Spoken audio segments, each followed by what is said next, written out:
இப்போ நம்ம tips number 5 பார்க்க போகிறோம். டிப்ஸ் நம்பர் 5ல இந்த மாதிரி நம்ம டிக்டாக்லாம் வாங்குவோம் இல்லைங்களா, அந்த பாக்ஸை வந்து தூக்கி குப்பையில் தானே போடுவோம். பர்பஸ்க்கு இந்த பாக்ஸ் வந்து ரொம்பவே யூஸ்ஃபுல்லாக இருக்கும். இதுக்கு மேலே இருக்கக்கூடிய ஸ்டிக்கர்ஸை ரிமூவ் பண்ணிட்டு அந்த பசையிலே வந்து பார்த்தீங்கன்னா நான் வந்து கலர் பேப்பரை கட் பண்ணி கொஞ்சம் ஸ்டார் மாதிரி ஒட்டி எடுத்துக்கிட்டேன். உங்களுக்கு எந்த டிசைன் பிடிக்குதோ அந்த மாதிரி ஒட்டி எடுத்துக்கோங்க.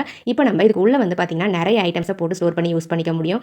நான் வந்து பொட்டு தான் போட்டு ஸ்டோர் பண்ணி வைக்க போகிறேன். நீங்கள் வந்து சேஃப்டி பின் போட்டு வச்சுக்கலாம், ஏர் பின் போட்டு வச்சுக்கலாம், அப்படி இல்லைனா கிச்சனில் கடுகு கூட போட்டு யூஸ் பண்ணிக்கலாம், சீரகம் போட்டு யூஸ் பண்ணிக்கலாம். இந்த மாதிரி உங்களுக்கு தேவையான மாதிரி இந்த பாக்ஸை நம்ம யூஸ் பண்ணிக்க முடியுங்க. ரொம்பவே கம்ஃபர்டபுளாக இருக்கும். ரொம்ப குட்டியாக இருக்கிறதால யூஸ் பண்ணுறதுக்கும் ரொம்பவே பிடிக்கும். வந்து ரொம்ப குட்டியாக இருக்கிறதால நம்ம ஹேண்ட் பேக்கில் வச்சாலும் சரி, பர்ஸில் வச்சாலும் சரி, நம்ம வச்சிருக்கிறது தெரியவே தெரியாதுங்க. இது ஃப்ளாட்டாக இருக்கிறதால உங்களுக்கு ரொம்ப இடத்தையும் அடைச்சிக்காது. நான் யூஸ் பண்ணி காமிக்கிறேன் பாருங்க நான் பர்ஸில் வச்சு காமிக்கிறேன். ஸோ இந்த மாதிரி குட்டி பர்ஸாக இருந்தால் கூட உங்களுக்கு அந்த பர்ஸில் இந்த பாக்ஸை அழகாக வச்சு யூஸ் பண்ணிக்கலாம். இந்த மாதிரி நம்ம வச்சு யூஸ் பண்ணும்போது உங்களுக்கு அந்த பர்ஸ் வந்து பார்த்தீங்கன்னா நம்ம வச்சிருக்கிறதே தெரியாது. உள்ள போட்டுலாம் ரொம்பவே நீட்டாக இருக்கும். பஃப்னு இல்லாமல் பார்க்க ஃப்ளாட்டாகவே இருக்கும். ரொம்ப யூஸ்ஃபுல்லாக இருக்கும்னு நினைக்கிற இந்த டிப்ஸ் உங்களுக்கு. இனிமேல் வந்து டிக்டாக்லாம் வாங்கினீங்கன்னா சாப்பிட்டு தூக்கி போட்டுறாதீங்க இந்த பாக்ஸை. இந்த மாதிரி நம்ம ரீசைக்ளிங் பண்ணி யூஸ் பண்ணிக்கலாங்க. தேவைப்பட ட்ரை பண்ணி பாருங்க.